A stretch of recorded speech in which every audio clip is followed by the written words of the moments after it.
Harurung. Harurung. Jadi lagi di mana ya Bah kira Bah? Katanya mah di Taman Kelinci. Daerah Gak ada kelincinya ya? daerah naon itu? Desa Mande, Kecamatan Mande. Kecamatan Mande. Iya. Kabupaten Cianjur. Iya, Janghari, Bah, ke situ Janghari. Daerah Janghari. Oh, benar. Tapi mana kelincinya? Jadi ini teh sarana umumnya Pasum. Fasilitas untuk umum. Kenapa tadi dimintain itu? Ditarif 16.000. Berarti bukan umum kalau gitu Bah. Fasilitas untuk umum. Bejakan berapa hajinya? Ente, Pak Jowo. cek saya teh. Tuh bosnya beli itu cina. Kada dia nya. Dari adat-adatan tadinya. Rada-rada iya rada. Asup di mana cina? Asup di mana? Di itu cina. Kata cina di loket esa kosong cina. Ah 60.000-an cina. Emang gede gitu, emang gitu. 60.000-an. Itu tuh bos cina, itu bosnya tuh nak saung cina. Tentukan gak dia. Dia Tani Merdeka, Bah, Rambinas. Tadi dia lah. Oh iya tadi itu. Iya, Oh mantul.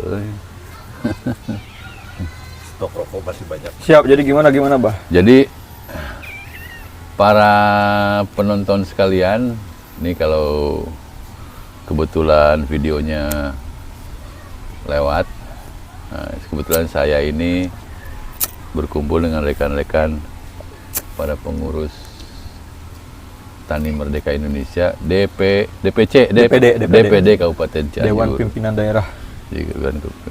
Dewan Pimpinan Daerah. Jadi kalau punya Cianjur. saya kalau punya sekretaris sekda Bah.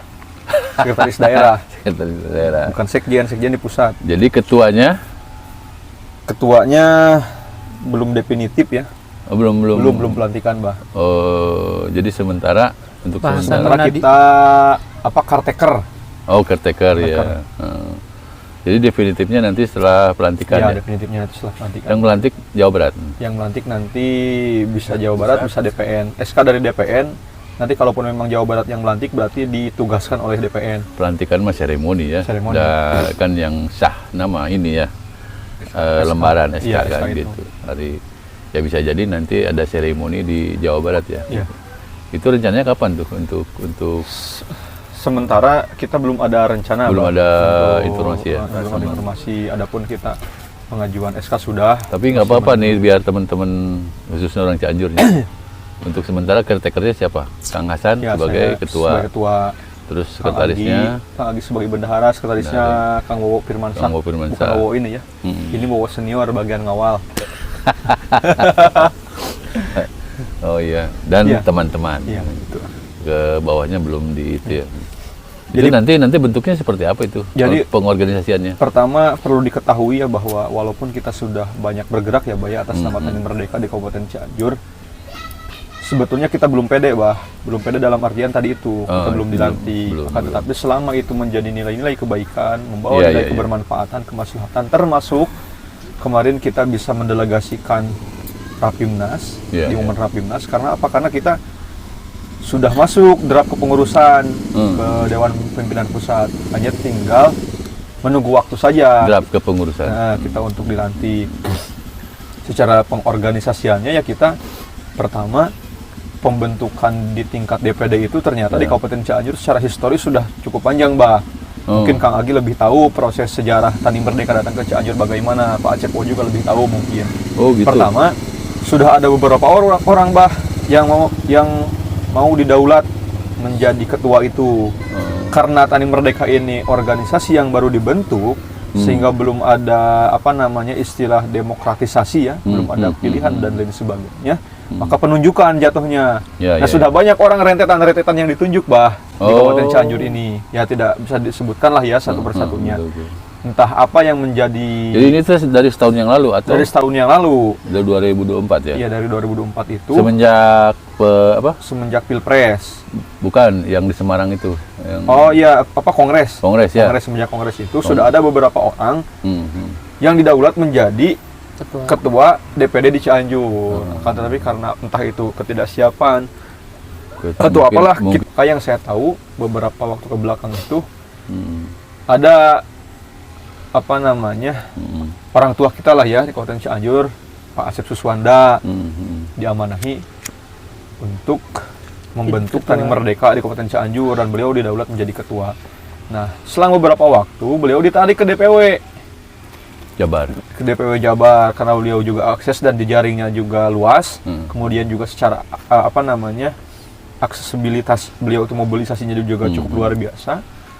Maka kita diberikan amanah juga untuk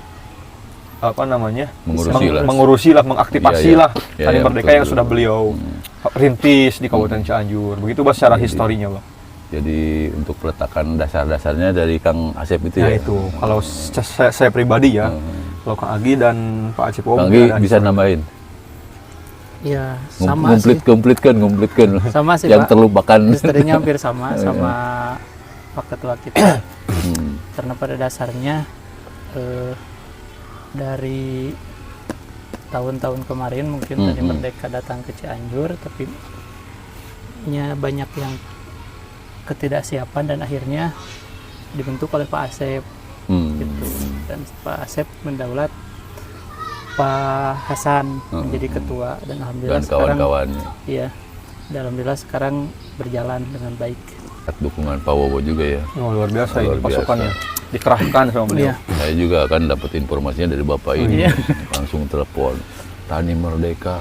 Oh, pantas nih Tani Can Merdeka.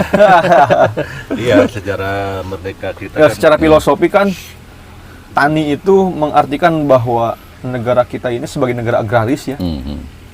Bahwa sebagian besar penduduk negara Indonesia ini petani gitu, Bah. Tani itu. Yang harus dimerdekakan. Jangan terus-terusan hanya berjuang gitu, Bah. Nah, spirit ini adalah spirit Prabowoisme, Bah. Bahwa kita sudah menjadi bagian daripada murid ideologis dari Bapak Prabowo Subianto ya. Karena Bapak Prabowo Subianto ini tipikal orang yang kalau saya lihat senang membesarkan orang lain, Bah. Terutama anak bangsa gitu, sesama anak bangsa. Banyak platform-platform beliau untuk mengkader gitu kan. Kalau di Gerindra mungkin ada Gerindra Masa Depan, kemudian ex Purnawirawan juga Jadi, beliau rangkul gitu. Intinya dia Nah, salah satu beliau- petani pun dirangkul sama beliau gitu, Bah. Iya. Gitu, Bah. Ya, intinya beliau kan menyiapkan anak-anak muda untuk Masa ngambil depan. estafet ya. Ya. Kelihatannya seperti itu. Dan beliau concern juga di dunia pertanian, Bah. Beliau saya tahu memimpin HKTI, Himpunan Kerukunan Tani Indonesia, 2 periode ya, Pak Wowo. Kemudian beliau juga kiprah di dunia pertaniannya cukup luar biasa, Bah. Sampai-sampai kan target swasembada pangan di Indonesia hari ini tercapai kan, yang belum belum tercapai beberapa tahun ke belakang gitu. Terus yang perlu diketahui Nuranan, apa saja sih yang sudah diinventarisir ya, khususnya di Cianjur, tentang masalah-masalah pertanian atau tantangan pertanian ke depan di Cianjur. Kira-kira bisa disampaikan nggak? Kita sering diskusi ya termasuk dengan para praktisi akademisi di Kabupaten Cianjur. Iya. Kemudian juga dengan para petani di akar rumput. Ada petani petani padi, petani sayuran dan lain sebagainya, bahwa kondisi hari ini di Cianjur kita sudah coba inventarisir, Bah. Ada sebaran lahan, kemudian juga potensi di Cianjur bagaimana, lahan-lahan HGU di Cianjur yang bisa kita optimalkan bagaimana, yang bisa kita fasilitasi apa, yang dibutuhkan petani apa. Nah, saat ini kita hanya baru bisa menginventarisir itu saja, Bah. Belum ada intervensi yang bisa kita lakukan, gerakan apa yang diperlukan petani yang harus kita dorong gitu, Bah. Sampai sejauh ini baru hanya sebatas diskusi-diskusi, kemudian juga mengadvokasi kepentingan petani, yang hingga kemudian nanti diadvokasi juga ke atas, ke DPN, ke kementerian melalui DPW misalkan. Baru seperti itu, Bah. Kan ngomong ideal ya. Dengan adanya Tani Merdeka Indonesia DPD Cianjur, idealnya harus ada pembeda kan. Iya, Pembeda itu artinya begini, sebelum kita ada Tani Merdeka ada sama sesudah ada. Nah, kan harus ada, jangan sampai gitu-gitu keneh kan, kira-kira begitu ya. Termasuk Saya di situ. kira bukan terlalu jauh ya, Bah ya. Kan itu ngomongin konsep ideal ya. Dan pemerintah kita pun kan sebetulnya membicarakan soal itu gitu, target-targetnya. Nah, tapi sebagai pembeda saya kira hari ini dan hari-hari ke belakang itu petani kan dijauhkan dengan yang namanya kebijakan gitu bah. Seolah-olah petani itu bertani aja macul nya. Ternyaho iya aya program gitu di pemerintah teh gitu. Iya. Nah, kita mencoba memfasilitasi itu. Jadi misalkan bukan dijauhkan beneran secara mendekatkan secara bijaksana mah informasinya nggak nyampe. ya, bisa jadi itu seperti itu, Pak. Informasinya jadi kita pertama menjadi komunikator mungkin ya. Ya, betul. Mengkomunikasikan kepentingan petani kepada pemangku kebijakan, juga mengkomunikasikan informasi apa yang bisa diakses oleh petani. Ya. Itu pertama.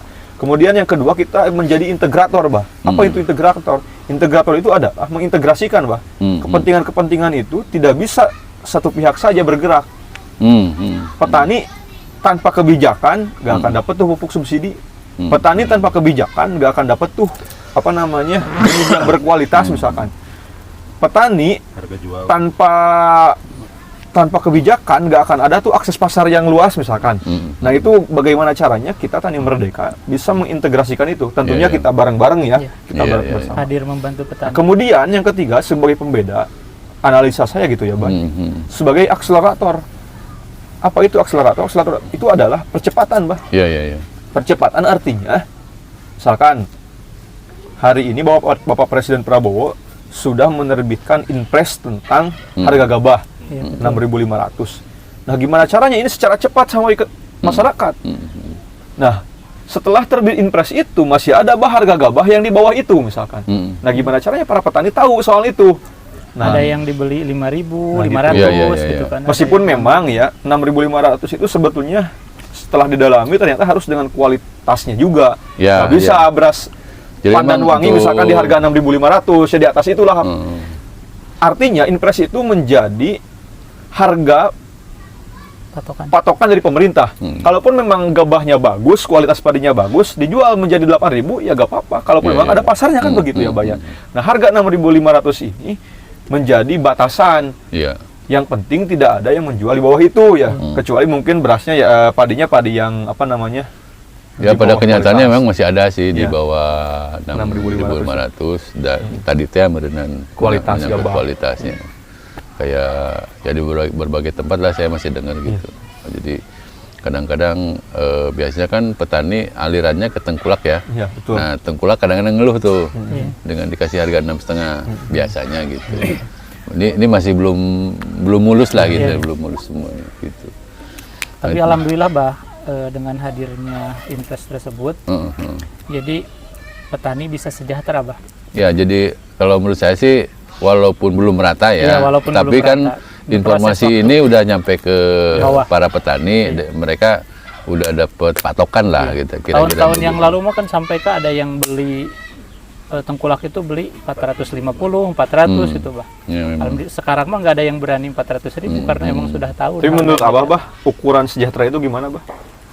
Ukuran sejahtera petani nggak dipusingkan lagi dengan income lah, gitu. Ya kalau besar banyak kecilnya sih relatif ya, tapi kan sekarang fakta kan gitu bahwa petani itu masih dipusingkan dengan income pendapatannya kan gitu. Gitu. Jadi petani Yang paling sederhana diomongin mah gini aja, biaya produksi dengan harga jual gapnya terlalu tinggi lah gitu. Jadi naon dikeluarkeun teh tidak sebanding dengan apa yang dihasilkan setelah 3 bulan kemudian. Kadang-kadang mau 0-0 juga udah untung katanya kan gitu. Nah, itu kan itu harus mulai dihapus yang kayak gitu. Ironisnya tanah kita banyak. Betul. Terus iklim kita bagus. Nah, itu ironi kan gitu. Jadi apanya yang salah nih gitu. Nah, mudah-mudahan dengan adanya Tani Merdeka ini sejalan dengan semangatnya presiden ya, mudah-mudahan bisa. Nah, tinggal sinkronisnya di bawah nih antara teman-teman Tani Merdeka, notabene pengurus ya, terus kolaborasi dengan petaninya, dengan Pemdanya. Nah, itu kan harus segera dibangun. Cuman Betul. bagaimana caranya langkah-langkah ke sana kan gitu. Terus target tahun ini kira-kira apa? Ada gambaran nggak? Target kita di 2025 ini, Bah, pertama mungkin pelantikan yang pasti ya. Kepengurusan lah. Pengurusan di Pengorganisasian lah. Pengorganisasian daerah. Jadi internal masih di internal. Kemudian yang kedua kita pembentukan Korsam, Bah. Koordinator kecamatan hingga ke desa-desa, Bah, Kordes. Itu teh perlu ya? Membentuk pengurus itu perlu, Bah, karena kita harus sudah sampai ke akar rumput itu.